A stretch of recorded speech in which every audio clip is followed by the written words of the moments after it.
میں فتنے جب بہت زیادہ ہو جائیں گے، اتنے زیادہ ہو جائیں گے کہ ان فتنوں کے مقابلے کے لوگوں کے اندر طاقت نہیں رہے گی، تو پھر اللہ کیا انتظام کریں گے؟ اللہ تعالیٰ حضور کی امت سے ایک شخص پیدا کریں گے جو بڑا بہادر انسان ہوگا، بڑا صاحب علم ہوگا، بڑی کرشماتی شخصیتوں کا مالک ہوگا، بہت صاحب کشف و کرامات ہوگا اور بڑی عظیم ہستی ہوگی۔ دوستو، حضور صلی اللہ علیہ وسلم نے حدیثوں میں اس ہستی جن کا نام مہدی ہے، ان کا اتنا تعارف کرایا، اتنی حدیثیں آپ حدیث کی کتابیں دیکھیے، مسلم شریف، ابو داؤد شریف، ترمذی شریف، ابن ماجہ شریف، نسائی شریف، حدیث کی ساری کتابوں میں تفصیل کے ساتھ رسول پاک صلی اللہ علیہ وسلم نے حضرت مہدی کا تعارف کرایا تاکہ لوگ ان کو پہچانیں۔ حضور نے فرمایا وہ میرے خاندان کے ہوں گے، میری بیٹی فاطمہ کی نسل کے ہوں گے، میرے نواسے حضرت حسن کی اولاد کے ہوں گے، اور ان کا نام میرا نام ہوگا، یعنی ان کا نام محمد ہوگا، اور ان کے باپ کا نام میرے باپ کے نام ہوگا، اور ان کے باپ کا نام عبداللہ ہوگا، ماں کا نام آمنہ ہوگا۔ اور حضور صلی اللہ علیہ وسلم نے فرمایا وہ اگرچہ خلقت میں میرے مشابہ نہیں ہوں گے لیکن خلق میں، حسن اخلاق میں وہ میرے مشابہ ہوں گے۔ اگر حضور بہادر ہیں تو یہ مہدی بھی بہادر ہوں گے اور تنہا دنیا کے سارے فتنوں کا مقابلہ کریں گے، اور اگر حضور سخی ہیں تو یہ مہدی بھی سخی ہوں گے۔ حضور صلی اللہ علیہ وسلم نے فرمایا ہے کہ مہدی لوگوں کو لب بھر بھر کر مال دیں گے اور لوگوں سے کہیں گے دامن پھیلاؤ، اور دامن میں جتنا اٹھا سکے گا ان کو مال دیں گے، اتنے سخی ہوں گے۔ اب یہ شکیل جو مہدی ہونے کا دعویٰ کرتا ہے اتنا بخیل ہے کہ آج تک کسی کو اس نے ایک پیسہ نہیں دیا۔ ابھی میرے سامنے 2-3 مہینہ پہلے میرے پاس ایک آدمی آئے تھے اور وہ کہنے لگے میں 7 سال تک شکیل کے ساتھ رہا اور اس کا صحابی بن گیا تھا، اور وہ کہتا ہے میں 10,000 مہینہ دیتا تھا، اور جو لوگ 1 لاکھ مہینہ دیتے تھے یا 2 لاکھ مہینہ دیتے تھے ان کی بڑی قدر کرتا تھا۔ تو اب یہ دیکھو، یہ لینے والا ہے، دینے والا نہیں ہے، اور مہدی کون ہے؟ وہی ہے، دینے والے۔ اور مہدی کے بارے میں ہے مدینے کے رہنے والے ہوں گے، خلیفہ کا انتقال ہو جائے گا تو مدینے سے بھاگ کر مکے آ جائیں گے تاکہ لوگ میرے ہاتھ پر بیعت نہ کریں، بیعت سے ڈریں گے اور بیعت سے بھاگیں گے، مکے آ جائیں گے۔ لیکن جو ہے اہل حق چھپے نہیں رہتے، کتنا بھی جنگل میں چلے جائیں منگل ہی ہو جاتا ہے۔ لوگ ان کو تلاش کرتے کرتے رکن یمانی اور مقام ابراہیم کے بیچ میں طواف کرتے ہوئے پکڑیں گے اور وہی ان کے ہاتھ پر بیعت ہو جائیں گے۔ دوستو، یہ شان ہوگی مہدی کی۔ اور شکیل آج تک نہ مکہ گیا ہے نہ مدینہ گیا ہے۔ آج سے 30 سال پہلے پلان بنایا تھا کہ مکے میں جا کر میں بھی وہی بیعت لوں گا، رکن یمانی اور مقام ابراہیم کے بیچ میں۔ لوگوں نے کہا گردن کٹ جائے گی تیری، پھر گیا ہی نہیں، اتنا بزدل ہے۔ بہرحال جو ہے جب وہ لوگ ان سے بیعت کر لیں گے تو پھر دنیا بھر کے لوگ بادلوں کی طرف کے خدمت میں جھوک در جھوک آ کر بیعت کریں گے، اور شام کے ابدال اور عراق کے اولیاء اللہ سب آ کر ان کے ہاتھوں پر بیعت کریں گے۔ اور دوستو، ان کی شان و شوکت کو دیکھ کر ایک سفیانی نام کا شام سے ان پر حملہ کرنے کے لیے لشکر بھیجے گا، اور لشکر مکے اور شام کے بیچ میں مقام بیدا میں وہ پورا لشکر زمین کے اندر دھسا دیا جائے گا۔ حدیثوں کے اندر اس کا تذکر، پورا لشکر زمین کے اندر دھسا دیا جائے گا۔ پھر سفیانی خود آئے گا اور وہ آ کر جو ہے ان سے لڑنا چاہے گا، لیکن وہ بھی شکست کھا جائے گا جس طرح سے بدر و احد میں اللہ کے دشمن شکست کھائے۔ جب یہ ان کی شان دیکھیں گے تو دنیا بھر کے مسلمان اکٹھا ہو جائیں گے۔ اللہ توفیق نصیب فرمائے، ہمیں ان کا دیدار نصیب فرمائے۔ انشاءاللہ کرایہ ہو نہ ہو کسی طرح سے پہنچیں گے بیعت ہونے کے لیے، کسی حال میں پہنچیں گے۔ یہ تو مہدی کی شان ہے، ساری دنیا اس کی طرف بڑھے گی۔ اور شکیل مہدی کے بارے میں حضور نے یہ بھی فرمایا اجل الجبہتی، بڑی روشن پیشانی ہوگی، اقنل انفی، بڑی ہی سبکناک ہوگی، بڑا شاندار چہرہ ہوگا۔ تو میں نے شکیل کے دیکھنے والوں سے پوچھا وہ کیسا ہے؟ کہنے لگا تاوے کا جھمسا ہوا، چولہے کا جھمسا ہوا، اور پھر بھی دعویٰ کر رہا ہے کہ میں مسیح ہوں اور میں یہ مہدی ہوں. بہرحال مہدی کی شخصیت عجیب و غریب ہے. کہتے ہیں کہ یرضا عنہ اہل السماء والارض، حدیث میں رسول پاک صلی اللہ علیہ وسلم، آسمان اور زمین کے لوگ ان سے محبت کریں گے، آسمان اور زمین کے لوگ محبت کریں گے. اس مجمع میں بیٹھے ہوئے لوگ بتاؤ کون ہے جو شکیل سے محبت کرتا ہے؟ کوئی بھی محبت کرنے والا ملے گا نہیں. بتاؤ آپ محبت کرتے ہو اور نفرت کرتے ہو اس سے؟ نفرت کرتے ہو. اور جو ہے حدیث میں، ابو داؤد کی حدیث میں ہے، یرضا عنہ اہل السماء والارض، آسمان اور زمین کے لوگ اس سے خوش ہیں، فرشتے بھی خوش ہوں گے اور جو ہے زمین کے انسان بھی خوش ہوں گے. اور اس شکیل سے تو کوئی خوش کو نظر نہیں آتا. اور آسمان اپنے خزانے برسا دے گا، زمین اپنے سارے غلے اگا دے گی. آج تو ایسا ہو نہیں رہا ہے، زمین کے سارے غلے بھی نہیں اگ رہے ہیں. دن بدن سیب مہنگا ہوتا جا رہا ہے، انار مہنگا ہوتا جا رہا ہے، اور اس کے زمانے میں سستائی میں پناہ ہوگی اور جو ہے پھلوں میں برکت آ جائے گی. بہرحال وہ مہدی عجیب و غریب شخصیت ہے. اب سنو، مہدی آ چکے ہیں. شام کی جامع مسجد میں جو دمشق کی جامع مسجد ہے اس میں نماز پڑھانے کے لیے کھڑے ہوں گے اور پیچھے مصلیوں کی صف ہوگی اور تکبیر کہی جا چکی ہوگی. جب تک دیکھیں گے آسمان سے کوئی حسین چیز اتر رہی ہے، کوئی شاندار چیز آسمان سے اتر رہی ہے، لوگ دیکھیں گے اور بالکل نظر لگائے ہوئے دیکھیں گے. جب قریب آئیں گے تو دیکھیں گے ایک حسین شخصیت ہے، ایک حسین شخصیت جو ایسی ہے. حدیث میں رسول پاک صلی اللہ علیہ وسلم فرماتے ہیں کہ جب جھکیں گے تو ان کے سر سے بارش کے پانی کے قطرے ٹپکیں گے، حالانکہ انہوں نے غسل نہیں کیا. اور جب سر ایسے اٹھائیں گے تو موتیاں چمکیں گے ان کے سر پہ. وہ آ جائیں گے نیچے، صف میں کھڑے ہو جائیں گے. مہدی جو سب آگے بڑھ چکے ہیں وہ پیچھے آ جائیں گے اور عیسیٰ علیہ السلام سے کہیں گے آپ آگے بڑھ کر نماز پڑھائیے. چنانچہ عیسیٰ علیہ السلام کہیں گے یہ نماز آپ ہی پڑھائیں گے. نماز کے بعد شور مچے گا کہ دجال بھی نکل آیا ہے، دجال بھی نکل آیا ہے، جو بہت بڑا فتنہ ہے. تو مسجد کے لوگ دروازہ کھولیں گے اور عیسیٰ علیہ السلام لشکر کے ساتھ باہر نکلیں گے.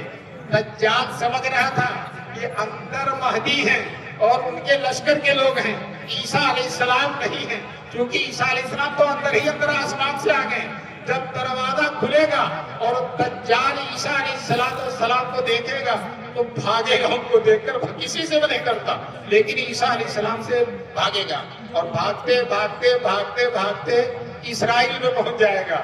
اس لیے کہ جہاں دنیا میں کہیں اس کو امن ملنے والا نہیں ہے.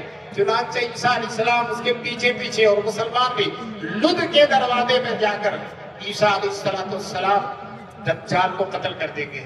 جب دجال کو عیسیٰ علیہ السلام کو دیکھے گا تو کانپنے لگے گا، پگھلنے لگے گا. حضور صلی اللہ علیہ وسلم فرماتے ہیں عیسیٰ علیہ السلام کے خوف سے اس طرح سے پگھلے گا جیسے نمک پانی میں پگھلتا ہے.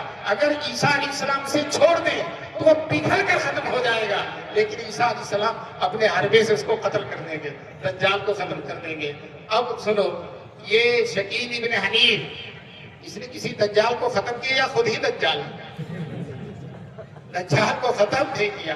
یہ شخص دربھنگے کا رہنے والا، دربھنگا بہار میں ہے، وہاں کا رہنے والا ہے. اور دلی میں آ کر نبی کریم محلے میں اس نے اٹیچی کی دکان کی تھی.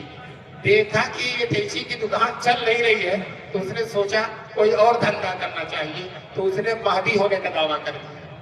مہدی، وہاں کے لوگوں نے اس کو نکال دیا تو دلی میں جو ہے دوسرے محلے کے اندر چلا گیا، جو ہے وہاں رہنے لگا. وہاں کے لوگ ایک مسجد میں اکٹھا ہوئے اور اس سے کہنے لگے اپنے مہدی ہونے کی دلیل پیش کر، تو مہدی ہے دلیل پیش کر. تو کہاں سے دلیل پیش کرتا؟ اس نے جو ہے آئے بائیں کرنا شروع کر دیا تو لوگوں نے اس کی خوب پٹائی کی، اس کے مہدی ہونے کا علاج کر دیا اچھی طرح سے. اور پھر کچھ لوگوں سے کہا اس کو لے جا کر اسٹیشن پر ٹرین پر بیٹھا کر جو ہے وہاں پہنچا دو جہاں وہ جا کر رہنے والا ہے. چنانچہ دربھنگا جانے والی ٹرین پر لوگ بیٹھانا چاہے، ٹرین لیٹ تھی، سردی کا زمانہ تھا، ٹرین لیٹ تھی، تو لوگ کب تک انتظار کرتے، ٹرین پر بیٹھا کے چلے گئے اور وہ لوگ ادھر گئے، یہ اتر کے پھر آ گیا. اور جو ہے دلی میں دوسری جگہ اپنی فتنے پھیلانے لگا. لیکن جب علماء نے وہاں کے لوگوں نے سختی کی تو وہاں سے بھاگ کر اورنگ آباد چلا گیا اور وہاں اس نے اپنا بہت بڑا آشرم بنایا ہے اورنگ آباد میں اور وہی رہتا ہے اور لوگ دور دور سے آ کر اس کے بیعت ہوتے ہیں. لیکن کتنا فتنہ پرور ہے, وہ یہ بھی دعویٰ کرتا ہے میں مہدی ہوں. جب کوئی مہدی ہونے کا دعویٰ کرے گا تو وہ پھنسے گا, اس لیے کہ مہدی کے بعد عیسیٰ کا آنا ضروری ہے اور مہدی کے آنے کے 7 سال کے اندر ہی اندر عیسیٰ علیہ السلام آ جائیں گے. 33-34 سال ہو گیا ابھی تک عیسیٰ آئے ہی نہیں, تو وہ کہے گا میں ہی عیسیٰ بھی ہوں, اب اس کے علاوہ کوئی چارہ نہیں ملے گا. تو کہتا ہے میں تو کب کا مر چکا ہوں, میرے اندر حضرت عیسیٰ علیہ السلام کی روح آ گئی ہے اور میں عیسیٰ ہو گیا ہوں. جب اس کو لوگ کہتے ہیں کہ مہدی تو الگ شخصیت ہے, عیسیٰ علیہ السلام الگ شخصیت ہے, مہدی کے بارے میں حضور صلی اللہ علیہ وسلم نے الگ علامات بتائی ہیں اور عیسیٰ کی الگ علامات بتائی ہیں. مہدی امتی ہوں گے اور عیسیٰ نبی ہوں گے, اور مہدی تو خدا جانے کہاں دفن ہوں گے اور عیسیٰ حضور کے روضہ اطہر میں دفن ہوں گے. بہرحال یہ دونوں الگ شخصیت ہیں. تو جب علماء کہتے ہیں کہ یہ دونوں شخصیتیں الگ ہیں تو ایک ضعیف حدیث کا سہارا دیتا ہے. ضعیف حدیث ہے لل مہدی الا عیسیٰ ابن مریم, مہدی نہیں ہے مگر عیسیٰ ابن مریم. تو اس حدیث میں کہ جو مہدی ہے وہی عیسیٰ ابن مریم ہے. آپ کو میں بتا دوں یہ حدیث انتہائی ضعیف حدیث ہے, موضوع حدیث ہے, اسی لائق حدیث نہیں ہے. اس میں ایک راوی ہے محمد ابن خالد جندی, جس کے بارے میں بیہقی بھی, عینی بھی, ابن حجر بھی اور جتنے علماء جرح و تعدیل ہیں سب کے سب, البانی بھی, شوکانی بھی, آج کل کے محدثین بھی سب کہتے ہیں یہ حدیث بالکل ضعیف ہے, یہ حدیث بالکل ضعیف ہے. حکیم الامت حضرت مولانا اشرف علی تھانوی رحمۃ اللہ علیہ کہتے ہیں اگر اس حدیث کو ضعیف نہ بھی کہا جائے, حالانکہ ہے ضعیف نہ بھی کہا جائے تو اس حدیث کا وہ مطلب نہیں ہے جو یہ سمجھ رہا. حضرت اقدس تھانوی رحمۃ اللہ علیہ فرماتے ہیں اس حدیث کا مطلب یہ ہے کہ جو ہی مہدی آئیں گے چند ہی سال کے اندر عیسیٰ آ جائیں گے, یعنی دونوں کے زمانوں میں کوئی فرق نہیں ہوگا. یہ ہے اس حدیث کا مطلب. اب جب لوگوں نے اس حدیث کا انکار کیا تو شکیل نے اس حدیث کے صحیح بنانے کی ایک ترکیب سوچی. ایک مرید سے کہا تو خواب دیکھ لے. بتاؤ, خواب اپنے سے دیکھا جاتا ہے. ایک مرید سے کہا تو خواب دیکھ لے اور خواب یہ دیکھ, اسے سمجھایا. صبح اس نے اعلان کر دیا میں نے رسول پاک صلی اللہ علیہ وسلم کو خواب میں دیکھا اور حضور فرماتے ہیں یہ حدیث بالکل صحیح ہے, لل مہدی الا عیسیٰ ابن مریم والی حدیث بالکل صحیح ہے. تو جو ہے اور لیکن یہ بھی ہے کہ حضور فرما رہے ہیں خواب میں, میری امت اس کو مانے گی نہیں, لیکن یہ حدیث بالکل صحیح ہے. میں عرض کر دوں اگر خواب ہی سے حدیث صحیح ہو تو اسماء رجال کی سب کتابیں جلا دو, ختم کر دو.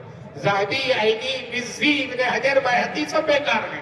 اب جب خواب ہی سے حدیث صحیح ہوگی تو ان علماء کی کیا ضرورت ہے, بخاری کی کیا ضرورت ہے, ترمذی کی کیا ضرورت ہے, مسلم کی ضرورت ہے. ارے حدیث صحیح وہ ہے جو علماء اسماء رجال صحیح کریں اور جو محدثین صحیح کہیں, جو حدیث کے ماہرین صحیح کہیں, حدیث کے جو نقطہ داں ہیں وہ لوگ اس حدیث کو صحیح کہیں, وہ حدیث صحیح ہوتی ہے. خواب میں کوئی حدیث صحیح نہیں ہوتی. اور اسی طرح سے حدیث میں یہ ہے کہ ایک خزانہ ہوگا, اس خزانے کے لیے 3 شہزادے لڑیں گے اور اسی میں مہدی آ جائیں گے. تو وہ کہتا ہے خزانے سے مراد تبلیغی جماعت کا مرکز ہے, خزانے سے مراد تبلیغی جماعت کا مرکز ہے. تبلیغ جماعت والے بھی اس معنی کو ماننے کے لیے تیار نہیں, وہ بھی اس معنی کو کہتا ہے کہ اس سے مراد تبلیغی جماعت کا مرکز ہے. اور 3 شہزادے اس کے حدیث کا ہے تینوں خلیفہ کے لڑکے ہوں گے. تو کہتا تینوں شہزادوں سے مراد مولانا زبیر ہیں, مولانا سعد ہیں اور ایک اور مولانا تھے, یہ تینوں مراد ہیں. حالانکہ یہ تینوں میں سے کوئی بھی خلیفہ کا لڑکا نہیں ہے. اور حدیث میں ہے کہ تینوں کس کے لڑکے ہوں گے, خلیفہ کے لڑکے ہوں گے. اور پھر ایک حدیث میں ہے ایک خلیفہ کی موت ہو جائے گی تو اب مہدی ڈریں گے کہ لوگ میرے ہاتھ پر بیعت نہ ہو جائیں, تو مدینے سے چل کر مکہ چلے آئیں گے تاکہ میرے ہاتھ پر کوئی بیعت نہ ہو. خلیفہ کی موت. تو کہتا خلیفہ سے مراد مولانا انعام الحسن ہے صاحب. وہ خلیفہ تو مدینے میں ہے اور مولانا انعام الحسن دلی میں مر رہے ہیں، دلی میں مر رہے ہیں. وہ کہتا ہے خلیفہ سے مراد مولانا انعام الحسن. میں نے شروع میں بتایا تھا جو حدیثوں کا وہ مطلب بیان کرے جو رسول اللہ صلی اللہ علیہ وسلم نے بیان نہیں کیا، امت نے نہیں سمجھا ہے، اس شخص کا ایمان کے اندر کوئی حصہ نہیں رہ سکتا. اور شکیل ابن حنیف نے بڑی بھاری بھاری کتابیں لکھی ہیں، اور ان سب کتابوں میں اس نے حدیثوں کا وہ معنی مراد کہتا ہے. علماء سمجھتے ہی نہیں، وہ علماء پڑھتے پڑھتے جن کے پیروں میں گھٹے پڑ گئے ہیں، جن کے گھٹنوں میں گھٹے پڑ گئے، جو رات دن حدیث کی وادی میں سیر کرتے ہیں اور حدیث کا درس دیتے ہیں، مقتماری کرتے ہیں، انہوں نے تو سمجھا ہی نہیں. اور ایک جاہل انگوٹھا ٹیک اور علم سے ناشنا وہی حدیث کو سمجھ رہا ہے، اور علماء حدیث کو سمجھ ہی نہیں رہے. یہ بہت بڑا فریب ہے. مجھے حیرت اس پر ہوتی ہے کہ سرامیر میں بھی اس کے ماننے والے ہیں. یہ ایسی علم کی جگہ جہاں علماء، یہاں بھی اس کے ماننے والے. اس کے فتنے شیطان کے فتنے کی طرح ہیں. شیطان کا ایک شعر ہے، خضر بھی بے دست و پا، الیاس بھی بے دست و پا، میرے فتنے یم یم دریا بدریا جو بجو. تو اس شکیل کا بھی فتنہ یہ باہر ملکوں میں بھی پھیل رہا ہے اور جو امریکہ میں بھی پھیل رہا ہے، اور اس کے ماننے والے، اس کے ایجنٹ ہر جگہ. میں سچ کہتا ہوں سرامیر میں بھی اس کے ایجنٹ ہیں، آدم گڑھ میں اس فتنے کی الغار ہے، اور خاموشی کے ساتھ اس فتنے کی تبلیغ ہو رہی ہے. انشاءاللہ سمیں انشاءاللہ یہ علماء رہے اور یہ جلسے رہے، یہ دین کے خطاب رہے، یہ بیت العلوم کی جرأت مندانہ قیادت رہی، تو انشاءاللہ یہ فتنہ آدم گڑھ سے تو چلا جائے گا انشاءاللہ، اور ایسے ہی غائب ہو جائے گا جیسے گدھے کی سر سے سیخ. وہ دعویٰ کرتا ہے کہ میں عیسیٰ ہوں، دعویٰ کرتا ہے مہدی میں صبر نہیں ہوا تو دعویٰ کرتا ہے کہ میں عیسیٰ ہوں. تو کہا جاتا ہے عیسیٰ علیہ السلام تو آسمان سے اتریں گے. بخاری کی میں لَيَنزِلَنَّ عَلَيْكُمْ یوشِکَنَّ لَيَنزِلَ عَلَيْكُمْ عِیسیٰ ابْنُ مَرْیَم، قریب ہے کہ تم پر عیسیٰ ابن مریم. حضور کی حدیث ہے بخاری اور مسلم کی. فَيَكْسِرُ الصَّلِيبَ، جو صلیب کو توڑ دے گا، وَيَقْتُلُ الْخِنزِيرَ، جو خنزیر کو ختم کر دے گا، وَيَدَعُ الْجِزْیَّةَ، جو جزیہ دے گا، ختم کر دے گا. جزیہ کا ماحول ہی ختم ہو جائے گا، سب اسلام ہی والے ہوں گے. اور یفیض الماء، اور مال اور پانی بہائے گا. یفیض المال، مال بہائے گا، بالکل دیتا ہی رہے گا لوگوں کو مال. اور شکیل لیتا ہی رہتا ہے، دیتا نہیں ہے، لیتا ہی رہتا ہے، دیتا نہیں. انہوں نے فرمایا وہ مال دیتا رہے گا. اور اس کے زمانے میں اتنی دینداری ہو جائے گی، حتیٰ تکون السجدۃ الواحدۃ خیر من الدنیا وما فیہا. مسلمانوں کے اندر عبادت کا اتنا ذوق پیدا ہو جائے گا، ایک سجدہ دنیا کی ہر دولت سے ان کے نزدیک اونچا ہوگا. بتاؤ مسلمانوں، ابھی یہ بات آئی ہے؟ یہ بات آئی نہیں ہے.